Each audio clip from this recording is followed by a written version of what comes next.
الحمد لله نحمده ونستعينه ونستغفره ونعوذ بالله من شرور أنفسنا ومن سيئات أعمالنا من يهده الله فلا مضل له ومن يضلل فلا هادي له وأشهد أن لا إله إلا الله وحده لا شريك له وأشهد أن محمدا عبده ورسوله صلى الله عليه وعلى آله وأصحابه أجمعين أما بعد. Ashab Pekanbaru, rombongan Pekanbaru, baca hadisnya. Berdiri.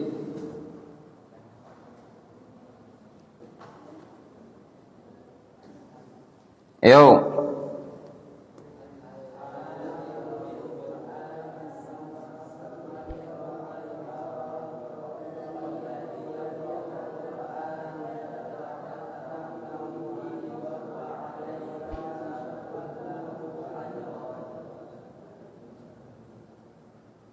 Kemudian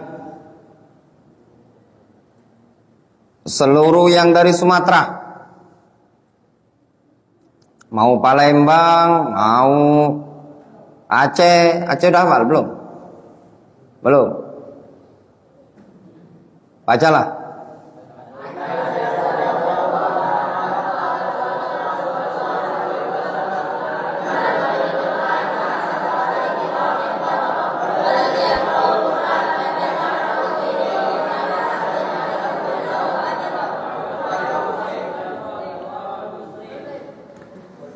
Kita lanjutkan.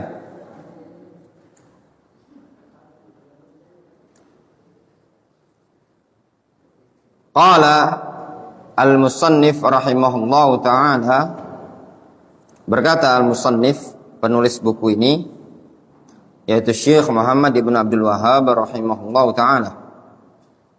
Beliau mengatakan, walil Bukhari, dan pada riwayat Al-Bukhari, an Utsman, dari Utsman ibni Affan radhiyallahu anhu. Utsman ibnu Affan radhiyallahu anhu, beliau mendapatkan gelar Dzunnurain. Kenapa beliau mendapatkan gelar Dzunnurain? Zubair. Karena menikahi siapa dua putri Nabi tersebut? Ruqayyah dan Ummu Kulsum.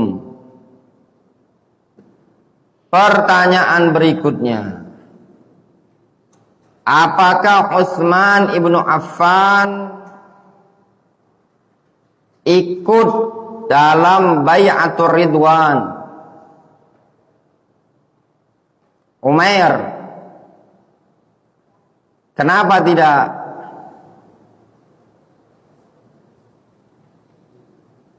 Terus gimana dia? Apakah dia berbaiat? Ada berbaiat. Gimana cara baiatnya Utsman?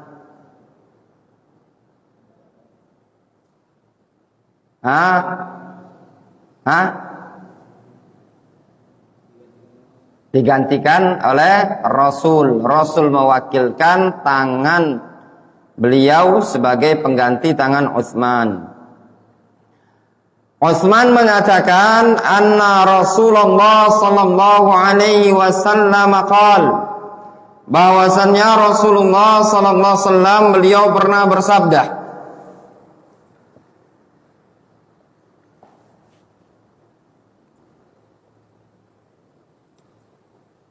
khairukum man ta'allamal Qur'an wa 'allamahu. Sebaik-baik kalian adalah orang yang membaca Al-Qur'an wa 'allamahu, dan mengajarkannya.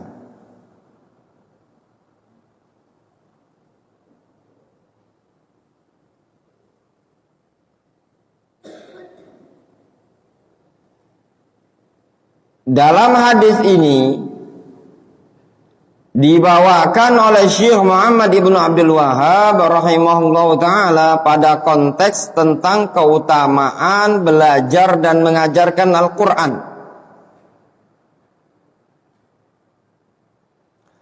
Pada lafaz hadis yang antum miliki disebutkan khairukum man ta'allama al-Quran wa 'allamahu.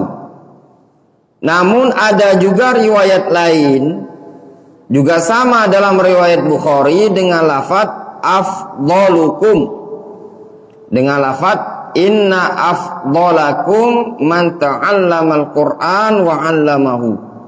Ada riwayat lain dengan menyebutkan lafadznya, sesungguhnya orang yang paling afdol dari kalian adalah orang yang mempelajari Al-Quran dan mengajarkan Al-Quran.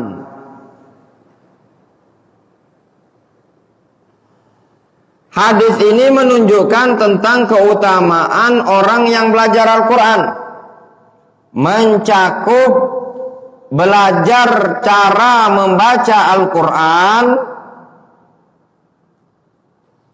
atau mempelajari tafsir maknanya atau mempelajari ahkam hukum-hukum yang ada dalam Al-Quran tersebut. Catat bro, melongok.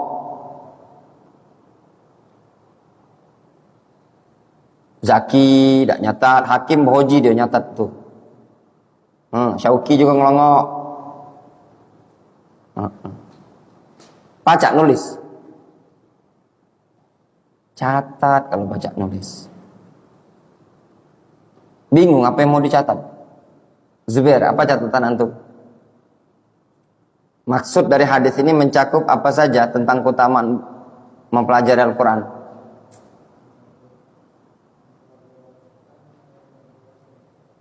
Mencakup mempelajari membacanya, tafsirnya, hukum-hukumnya.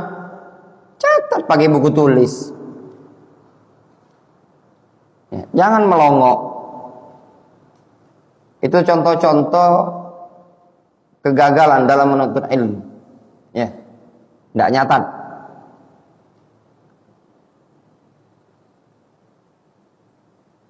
Al-ilmu saydun wal kitabatu sayduhu qayyid suyudaka bil hibalil wasiqah fa innal hamaqa an tasida ghazalatan thumma tutliqu fil khalaiqi taliqah.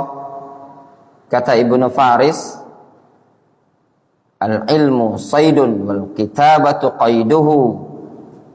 Ilmu itu adalah hewan buruan, sedangkan mencatat adalah cara untuk mengikat hewan tersebut. Fa inna minal hamaqah, sesungguhnya termasuk bentuk kebodohan, kedunguan, kebuyanan, kebengaan, kebegokan, keloloan. Ya, entah bahasa dusun antum apa lagi. Buyan, bengak, lolo, begok itu tadi.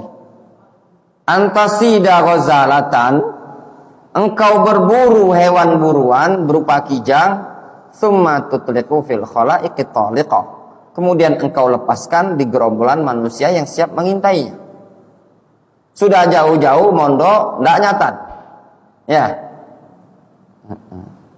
Sudah mondok ndak ada otaknya, isi otak tadi ndak ada, ijazah lah ndak kati, ilmu ndak kati.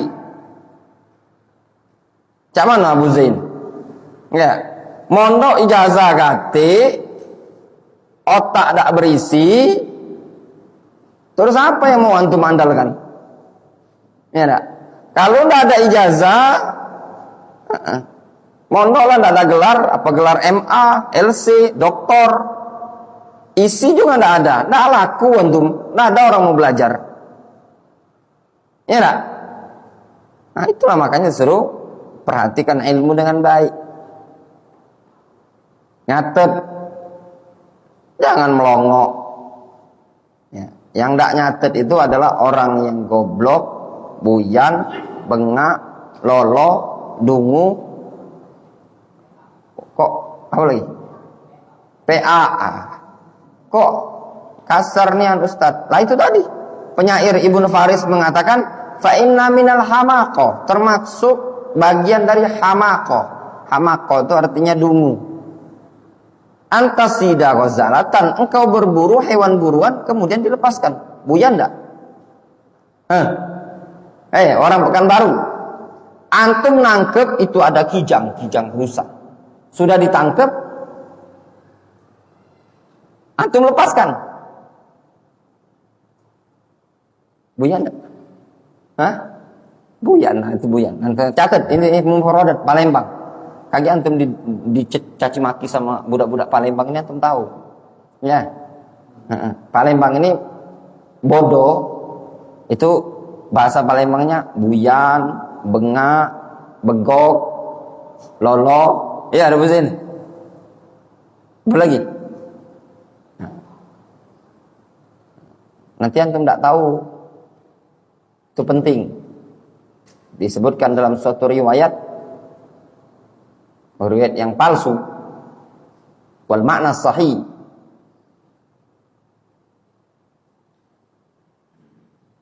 Man ta'allama lisanal qaum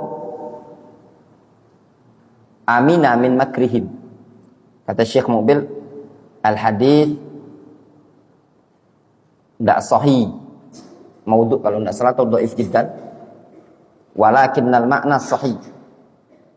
Ya, siapa yang tidak mempelajari lisan suatu kaum, itu barang siapa yang mempelajari lisan suatu kaum, amina min makrihim, dia akan aman dari makar kaum itu.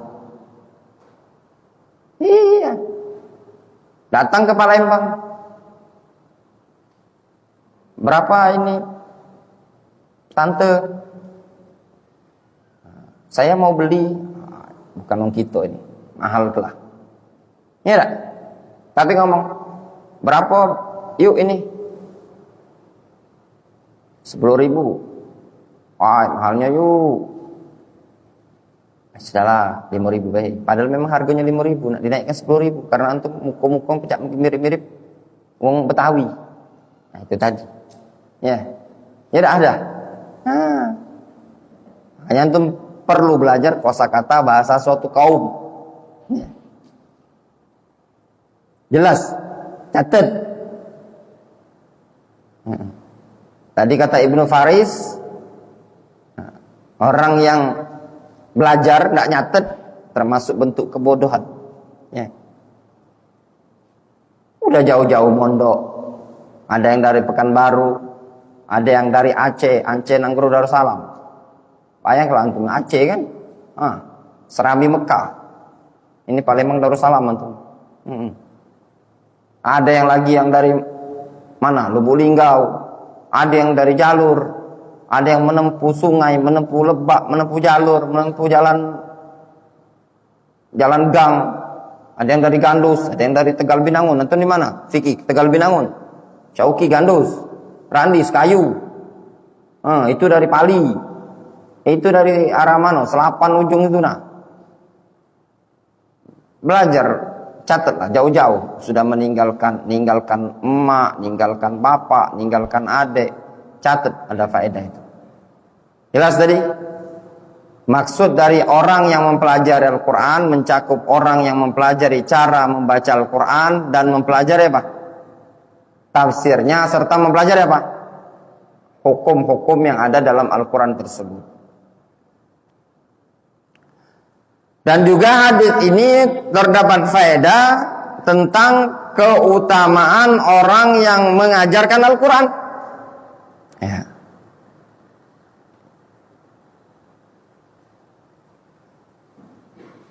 Sehingga dalam hadis ini, ya, kalau ada orang yang meninggalkan belajar Al-Quran, wah, ndak usah lah mondok, anak balik be Ustaz. Apa gawe? Lemak sekolah umum, banyak cewek kalau di SMA, sama di pondok lanang terus. Ya dah Syauqi. Ya. Akhirnya Syauqi milih sekolah umum dia. Baju putih biru. Pakai sepatu, pakai tas, topi. Nah, berangkat sekolah. Tersemangati banyak cewek. Berarti antum telah meninggalkan pendidikan yang paling baik. Apa pendidikan yang paling baik kata Rasul? Man ta'allamal Qur'an, orang yang belajar Al-Qur'an. Tidak ada pendidikan yang paling afdol dan paling mulia dibandingkan orang yang mempelajari Al-Qur'an. Tidak ada. Antum lihat orang mau dia belajar ilmu teknik, mau belajar ilmu dokter, mau dia belajar seluruh ilmu dari perkara-perkara duniawi itu, tidak ada istimewanya dibandingkan orang yang mempelajari Al-Quranul Karim. Tiap hari antum membaca Al-Quran, tiap hari lisan antum basah dengan Al-Quran, itu suatu keutamaan yang istimewa.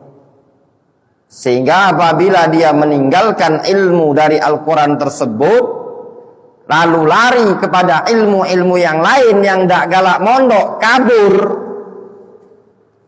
Atastabdiluna alladhi huwa adna billadhi huwa khair. Kata Allah Subhanahu wa taala, apakah kalian akan mengganti sesuatu yang lebih baik dengan sesuatu yang jauh lebih rendah? Ada sesuatu yang baik diganti dengan sesuatu yang rendah. Ya. Seorang muslim yang berakal pasti ingin sesuatu yang paling baik. Nah, pendidikan yang paling baik itu apa? Mempelajari Al-Quranul Karim. Tiap hari baca Al-Quran. Tapi kalau antum nggak mau mondok, yang antum baca apa? Paling antum pegang HP terus, pegang medsos. Apa yang mau dibanggakan? Tidak ada kebanggaan nih, ikhwan. Hari ini antum menganggap belajar agama itu sesuatu yang mungkin tidak penting bagi antum. Ya. Nanti, suatu hari kemudian antum baru tahu bahwasanya menuntut ilmu itu, apalagi ilmu syar'i, sesuatu yang ternyata akan bermanfaat bagi antum di dunia dan di akhirat.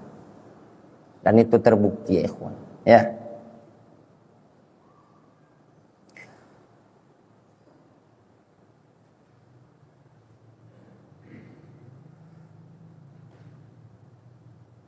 Dan juga dalam hadis ini terdapat faedah, keutamaan bagi orang yang menggabungkan dua perkara tersebut. Dia belajar plus mengajar. Nah, jangan males-males untuk belajar dan mengajar. Ketika seseorang belajar, dia punya keutamaan yang disebutkan dalam hadis ini. Dia mengajar juga punya keutamaan. Apalagi kalau dia belajar plus mengajar. Maka keutamaan tersebut akan ada pada dia. Ya ikhwan, seorang ahlul Quran disebutkan dalam hadis, ahlul Quran hum ahlullah. Mereka adalah ahlullah, keluarganya Allah. Wa khassatuhu, orang-orang khususnya Allah Subhanahu wa ta'ala. Ketika dinisbatkan kepada Allah, kalau makhluk dinisbatkan kepada Allah, itu menunjukkan memberikan faedah tasyrif wa takrim. Sehingga ketika Rasul mengatakan ahlul Quran ahlullah, dinisbatkan kepada Allah, berarti ahlul Quran memiliki keutamaan dan keistimewaan. Yang tidak mau belajar Al-Quran berarti tidak mau mengambil bagian yang besar dari syariat Allah Subhanahu wa taala ini tadi. Ya. Kalau antum tidak mau belajar, tidak mau lagi mondok di pondok pesantren, ya sudah bosan dengan belajar Al-Quran, memilih pelajaran-pelajaran lain di luar sana, nanti ya fala yalumanna illa nafsah. Orang yang seperti ini janganlah mencela kecuali dirinya sendiri. Ya. Saya'lamuna ghadan. Ya, annahu minal khasirin. Ya. Mereka nanti saya'lamuna ghadan annahum minal khasirin. Ya. Nanti dia akan tahu kalau dia nanti termasuk orang-orang yang merugi. Kam minan nas. Ya. Dan berapa banyak orang yang menyesal di hari kemudian dengan mengatakan laitani kuntu taliba ilmin, laitani kuntu sabiran fi talabil ilmi, laitani kada wa kada, sehingga muncul ucapan dua kiranya ana dulu begini, aku dulu begini, mau sabar, mau giat begini dan begini. Penyesalan itu tidak datang di awal, selalu datang di akhir. Ya. Hari ini antum mungkin tidak teranggap, tapi karena antum terus mau belajar, ya, kata sebagian salaf, ta'allamu fa innakumul yaum sigharul ilmi, fa innakumul yaum sigharul ilmi, sigharul qaum wa ghadan kibaruh. Belajarlah ilmu dikarenakan kalian di hari ini adalah orang-orang kecil suatu kaum. Nanti kalian akan menjadi orang besar pada suatu kaum kalau kalian mau belajar. Qala Syekh Al-Musannif Muhammad ibn Abdul Wahhab rahimahullah ta'ala wali muslimin. Dan disebutkan pada riwayat Imam Muslim, yaitu Muslim Ibn Al-Hajjaj Al-Qushairi Abul Husain An-Naisaburi. Al-Imam Muslim merupakan murid dari Al-Imam Al-Bukhari rahimahullah ta'ala. An Abi Umamah, dari Abu Umamah radhiyallahu anhu. Abu Umamah namanya adalah Sudai ibnu Ajlan. Sudai ibnu Ajlan, Sad dal ya, Sudai ibnu Ajlan, Ajlan dengan ain, radhiyallahu anhu.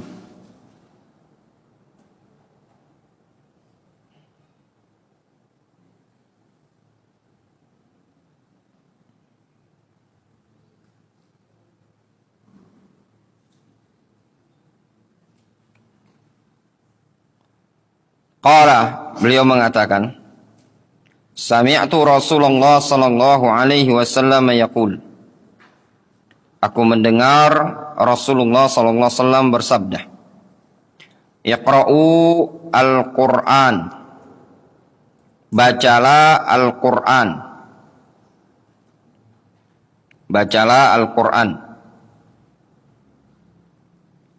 Fa innahu ya'ti yaumal qiyamah syafi'an li ashabihi. Dikarenakan sesungguhnya Al-Quran nanti pada hari kiamat akan datang sebagai pemberi syafaat kepada orang yang mau membacanya dan mengamalkannya. Al-Quran nanti pada hari kiamat bisa memberikan syafaat kepada orang yang mau membaca dan mengamalkannya. Iqra'u az-Zahrawaini, bacalah az-Zahrawain. Az-Zahrawain maknanya Al-Baqarah dan surat Ali Imran.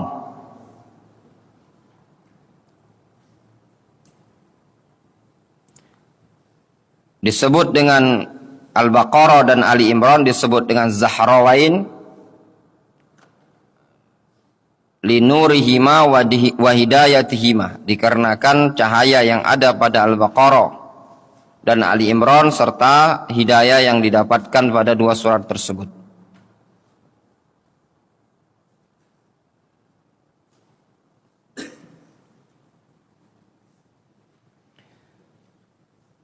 Fa innahuma, sesungguhnya kedua surat tersebut, surat Al-Baqarah dan Ali Imran, ya'tiyani yaumal qiyamah, nanti kedua surat tersebut akan datang pada hari kiamat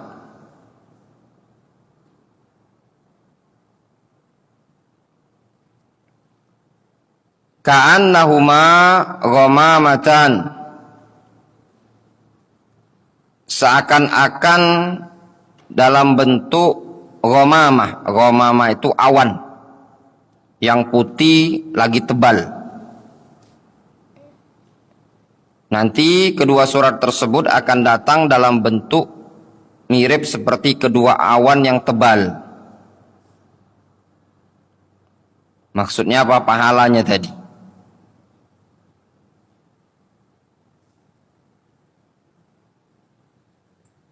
Au ka'annahuma ghayayatani, atau keduanya akan datang seperti ghayayatan. Ghayayah itu sesuatu yang menaungi umat manusia. Jadi seperti awan tapi yang bisa menaungi. Fa inna akhdaha au ka'annahuma firqani min tayrin sawaf, atau kedua surat tersebut akan datang bagaikan gerombolan burung. Ya. Sawaf itu maknanya berbaris-baris. Ya, yang terbang berbaris-baris. Jadi surat Al-Baqarah, Ali Imran nanti akan datang pada hari kiamat mirip seperti awan.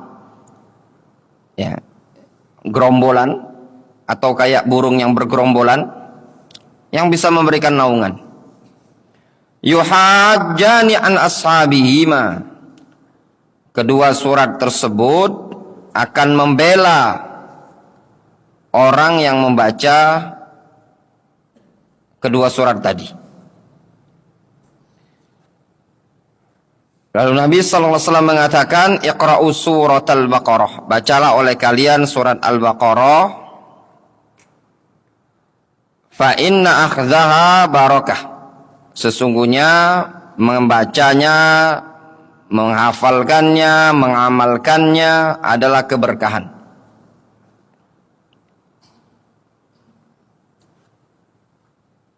Wa tarkaha hasratun. Sedangkan meninggalkan dari membaca tersebut, membaca surat Al-Baqarah adalah hasrah,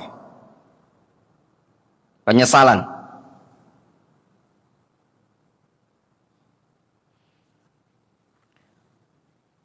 Wala yastati'uha al-batalah.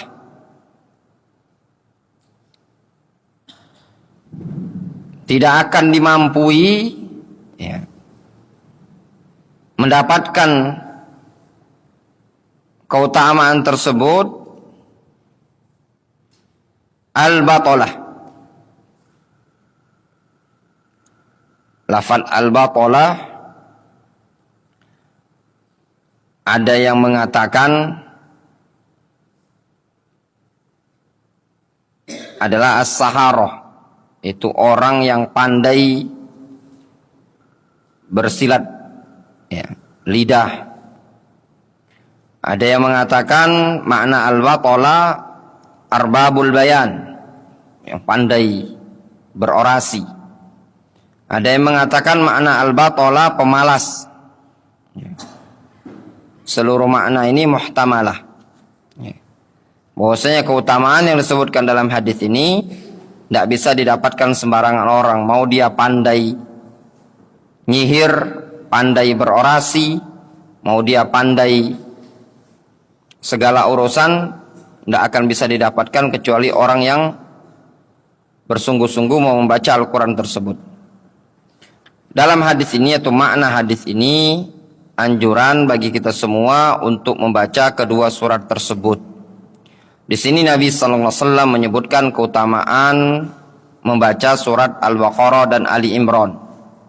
Bahwasanya nanti di hari kiamat, di akhirat, kedua surat tersebut akan membela orang yang senantiasa membacanya. Oleh karenanya bagi antum semua para penuntut ilmu, jangan sungkan-sungkan untuk membaca surat Al-Baqarah, Ali Imran, diulang-ulang. Luangkan waktu ya, untuk membaca dua surat tersebut. Karena dua surat tersebut banyak terdapat ahkam ya, hukum-hukum yang layak diamalkan berkaitan dengan salat, berkaitan dengan puasa, haji, ada dalam Al-Baqarah. Dan juga dalam dua surat tersebut terdapat kisah-kisah banyak dari kisah-kisah terdahulu Makanya para ulama menyebutkan, sebagian masyayikh kita seperti Syekh Muhammad bin Abdullah Al-Imam, beliau mengatakan kalau ingin menguasai fikih itu paling tidak dia menghafalkan Al-Baqarah, Ali Imran, An-Nisa, Al-Maidah. 4 surat ini digolongkan surat yang banyak padanya terdapat ahkam al-fiqhiyah.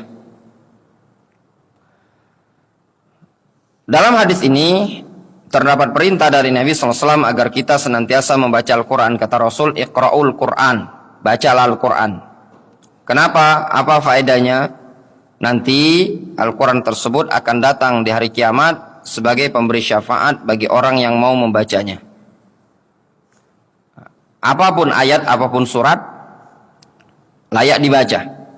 Namun di sini Rasulullah SAW memberikan kekhususan agar memperhatikan surat yang layak dibaca lagi, yaitu Al-Baqarah dan Ali Imran. Terkadang sebagian para penuntut ilmu dia bacanya yang pendek-pendek, baca juz ammah, juz 29, juz 28. Tapi hendaknya dia juga meluangkan waktu untuk membaca Al-Baqarah, Ali Imran.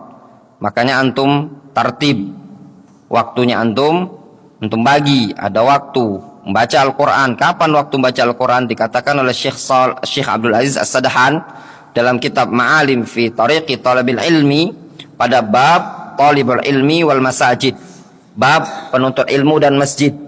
Disebutkan sama beliau, cobalah katanya, kalau seandainya seseorang yang sibuk dengan aktivitas durus, pelajaran-pelajaran, manfaatkan waktu bainal azan wal iqamah untuk qiraatul Quran. Sampai kata beliau, kalau dimanfaatkan rubu' sa'ah untuk qiraatul Quran bainal azan wal iqamah, hitung dalam 5 waktu, dalam 5 salat, berarti ada 1 jam 15 menit, 1 jam seperempat dia sudah membaca Al-Quran dalam sehari. Kalau dia memanfaatkan waktu tersebut, antum bisa bayangkan, maghrib, isya, subuh, zuhur, asar, dimanfaatkan 15 menit itu untuk qiraatul Quran, antum sudah dapat banyak murojaah. Tapi kalau ngobrol santai-santai, makanya sebelum masuk waktu sholat, antum harus persiapan. Azan berkumandang, sudah dalam masjid. Setelah azan, langsung sholat sunnah qabliyah, kemudian setelahnya antum mungkin doa sebentar, kemudian antum baca Al-Quran. Manfaatkan waktu seperti itu. Antum bisa baca, disebutkan oleh Syekh Saleh Al-Fauzan, Syekh Abdul Aziz As-Sadahan dalam kitab Ma'alim fi Tariqi Talibil Ilmi. Tolong cepatlah difotokopi, nanti mau dipelajari itu. Pada bab Adab Talibil Ilmi fil Masjid. Kemudian juga disebutkan di sini terdapat fadilah tentang kebesaran dan kekuasaan Allah Subhanahu wa taala. Allah Subhanahu wa taala ala kulli syai'in qadir.